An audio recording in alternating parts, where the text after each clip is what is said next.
जीवन मेहनत का दूसरा नाम है। अगर आप अपने जीवन की सार्थकता को प्राप्त करना चाहते हैं तो जीवन को मेहनत का पर्याय बनाना होगा। परमात्मा से आप उनकी संतान है तो अवश्य ही सत्य कर्म के लिए दृढ़ निश्चयी होइए, अपनी एक गरिमा बनाए रखिए। सत्कर्मों के दृष्टिकोण से पूर्ण समर्पण होने चाहिए और दुष्कर्मों से दूरी होनी चाहिए। अगर आपके इरादे अडिग हैं तो हमेशा इस बात का ख्याल रखिए कि परमात्मा आपको चुनिंदा कार्यों के लिए ही चुनते हैं, बचा करके रखते हैं। मनुष्य की सार्थकता उसके द्वारा किए जाने वाले अथक श्रम में ही निहित होती है। यदि कोई मनुष्य जीवन में दिन रात मेहनत करते हैं और उनकी दिशा सही है तो दशा स्वतः ही देर सवेर सही हो जाती है। बल्कि कहा जाता है भगवान के घर में देर है, अंधेर नहीं है। तो ये पूर्णतया सत्य मंत्र है, इसे जीवन में धारण कीजिए। हमेशा इस बात का ध्यान रखिए कि परमात्मा से अगर कुछ मांगना हो तो भक्ति मांगिए। शक्ति से कहीं श्रेष्ठ है भक्ति। भक्ति पूर्ण समर्पण अकर्म के तौर पे होती है। एक अकर्मी व्यक्ति को परमात्मा अपनी क्षमता अनुसार देते हैं और कर्मी व्यक्ति अपनी क्षमता अनुसार परमात्मा से पाता है। तो याद रखिएगा कि हम एक मनुष्य की क्षमता परमात्मा की क्षमता से कहीं श्रेष्ठ है। तो मनुष्य जो है वो कितना भी मांग ले परमात्मा से थोड़ा ही मांग पाएगा। असुर लोगों को देख लीजिए, हुआ करके वरदान मांगते हैं और फिर अपनी दुर्गति का कारण होते हैं। बड़े बड़े ऋषि मुनि संत जो है वो सिर्फ और सिर्फ भक्ति का ही इच्छा रखते हैं, भक्ति की ही चाहत रखते हैं और भक्ति से ही स्वयं को लाभान्वित करते हैं। भक्ति की जो शक्ति है उसमें परमात्मा का कृपा दृष्टि है और जहाँ परमात्मा की कृपा दृष्टि है उनकी अपनी क्षमता अनुसार जब वो आपको देने लगते हैं तो भाई क्या कहने। उसे कहते नहीं है, ऊपर वाला जब भी देता देता छप्पर फाड़ के। तराजू से तौल करके तो वो देता नहीं है कि 50 ग्राम देना है या 100 ग्राम देना है। वो बनिया नहीं है, वो बनिया है उदार चरिता नाम का, प्रेम का। हमेशा ईश्वर से इस बात का अनुरोध कीजिए कि या तो जिंदगी दे तो उससे जिंदगी में कुछ मुख्य भूमिका रोल दे, अन्यथा जिंदगी ले ले। वो सांसें किस काम की जिसकी कोई सार्थकता नहीं हो। और ऐसा जीवन जीना है अगर तो लगातार अथक प्रयास करते रहना चाहिए। हाँ, जीवन में तरह तरह के मोड़ तो आते ही रहेंगे, वो स्वाभाविक है और आने भी चाहिए। मोड़ नहीं आएंगे अगर तो नए नए कीर्तिमान स्थापित होंगे कैसे। नए नए लोगों से जुड़ाव, नए नए जगह से जुड़ाव होते रहते हैं, लेकिन आपकी मेहनत बोलती है। मेहनत करके आप परमात्मा प्रिय बनते हैं। जो परमात्मा प्रिय है, जो स्वयं को इस नश्वर तन में रहते हुए भी इससे दूर ले गए हैं,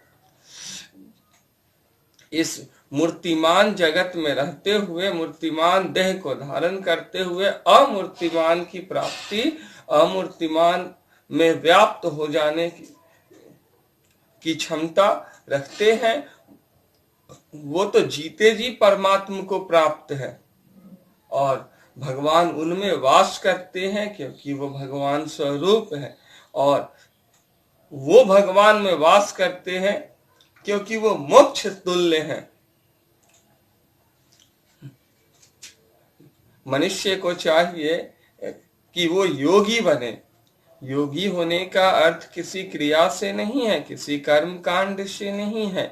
योगी होने का अर्थ है मनुष्य के मानसिक स्थिरता से और शारीरिक जो व्याधियां होती है उससे मुक्ति से। योगी मनुष्य जो है वो सब करते हुए भी कुछ नहीं करता है। योगी बनने के लिए दो मार्ग बतलाए गए हैं हमारे श्रीमद् भगवद गीता के अनुसार देखा जाए तो, जो उचित भी है। प्रथम मार्ग है संन्यास का, संन्यास योग कहे गए हैं। संन्यास योग में पूर्ण रूपेण अग्नि का त्याग हो जाता है, अर्थात दाम्पत्य जीवन से वो स्वयं को मुक्त कर लेते हैं। दूसरे मार्ग बतलाए गए हैं कर्म योग के।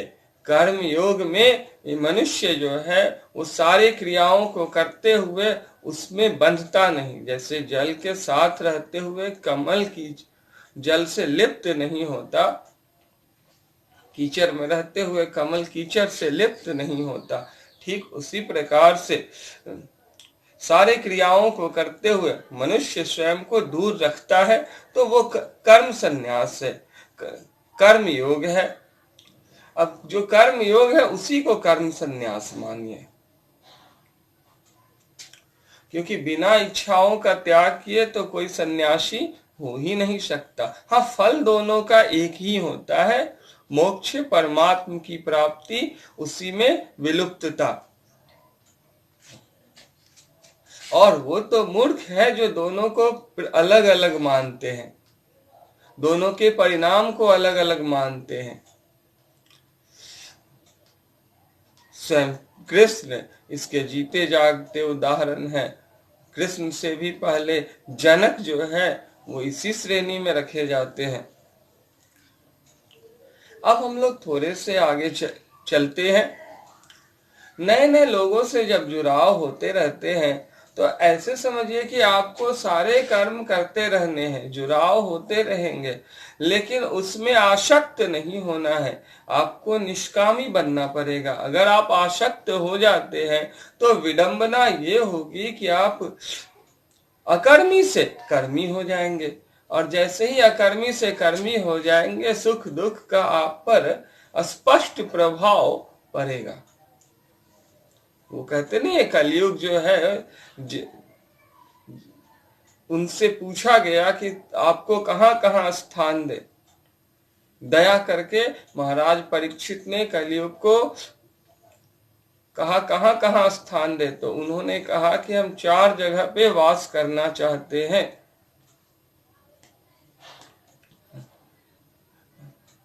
जहां जुए शराब का स्थान हो, जहां पे झूठ और पाप का स्थान हो,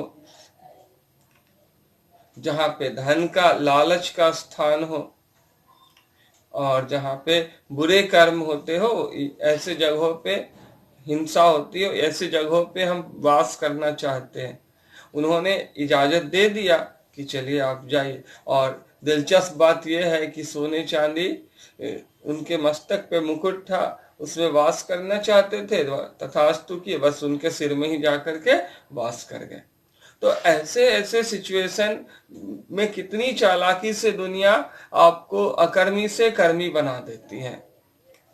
माया बहुत ही प्रबल होती है, क्षण मात्र में ही बुद्धि को बलात् हर लेती है, तत्काल हर लेती है और आपको पतन की ओर अग्रसर कर देती है। योगा दिवस के अवसर पे अपने स्वास्थ्य को निरोग रखिए। आपके सर कहना चाहेंगे 21 जून है, आज 2023 का पल है, बुधवार का दिन है।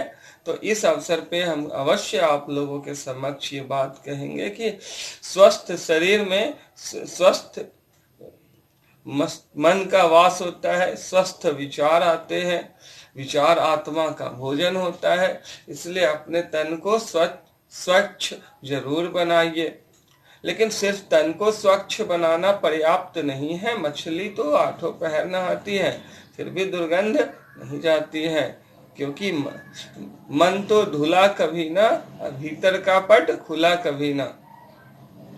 तो अपने भीतर के पट को खोलिए, जहां तक संभव हो सके सन्मार्ग की ओर ले जाइए। नश्वरता से अनश्वरता की ओर अपनी यात्रा प्रारंभ कर लीजिए। भौतिकता से अभौतिकता की ओर अपनी यात्रा प्रारंभ कर लीजिए। हालांकि ये भौतिक देह बहुत ही मूल्यवान है, तो इसे निरोग रखिए। ये देह वास्तव में परमात्मा का मंदिर है, इसमें परमात्मा का एक अंश वास करते हैं। तो हम लोगों को चाहिए कि उस अंश को बहुत ही ज्यादा शोभित पावन बनाएं, उनके योग्य बने, परमात्मा के उस अंश को श्रेष्ठतम स्थान दे अपने जीवन में, हृदय को मंदिर बनाए और अधिक से अधिक अच्छे कर्म करें।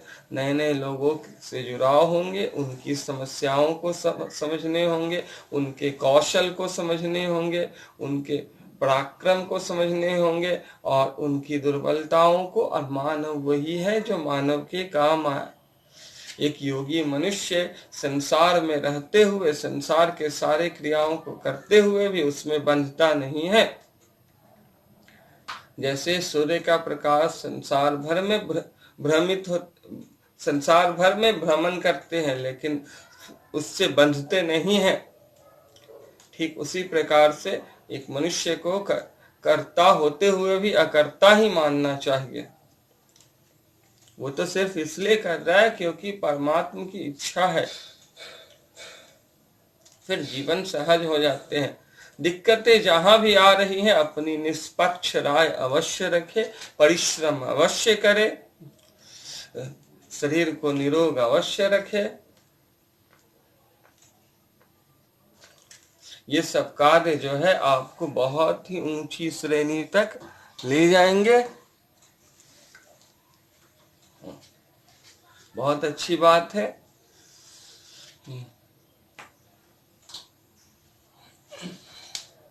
एक पैर पे खड़े होकर देखते हैं, बैठ करके खड़े होकर देखते हैं। परमात्मा की कृपा है कि सब कुछ ठीक है। पाँव को स्ट्रांग बनाने और शरीर को स्ट्रांग बनाने के लिए जो पहले अभ्यास करते थे वो अभी कार्य कर रहे हैं, सहायता दे रहे हैं। हमें अवश्य ही अपने कर्मों पर विश्वास करना चाहिए। कर्म हर सफलता की द्वार खोल देती है और साथ ही साथ संतुष्टि भी देती है। सफलता के साथ जिसको संतुष्टि मिली है वो आदरणीय है, उनका अनुसरण करना चाहिए। जिनको संतुष्टि मिलती है उनके चेहरे पे वात्सल्य स्पष्ट रूप से परिलक्षित होते हैं। उनके चेहरे के वात्सल्य से उनके चेहरे का तेज स्पष्ट रूप से दिखता है और ये सबसे अनमोल चीज है।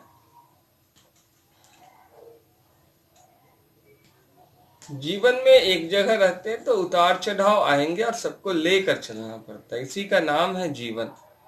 और तकलीफें, जिसे आप तकलीफ कहते हैं, वो वास्तव में खट्टे मीठे अनुभव होते हैं। आपके कर्मों के द्वारा उपजे हुए फूल या कांटे होते हैं, तो फूल ही उपजाइए, अच्छे कर्म कीजिए, है ना। योगा दिवस के अवसर पे हम अवश्य कहेंगे कि शरीर जितना चले उतना अच्छा है, तो शरीर को अधिक से अधिक चलाइए, ठीक है। और मन जितना शांत रहे उतना अच्छा है, तो मन को शांत रखने की कोशिश कीजिए। मन तो है मतवाला हाथी, इसे बनाए जो अपना साथी। वही इसको वश में रखता, वही इसका आनंद चखता। मन के मते न चलिए, मन के मते अनेक, जे मन पे फबता नहीं, ते साधु कोई एक। कामी क्रोधी लालची, इनसे भक्ति न होए, भक्ति करे कोई सूरमा, जाति वरन कुल खोए। उत्साह जल से सींच कर हित का खारा गोर दो, गर्दन मित्र अधपतन का, टाल ठोक मरोड़ दो।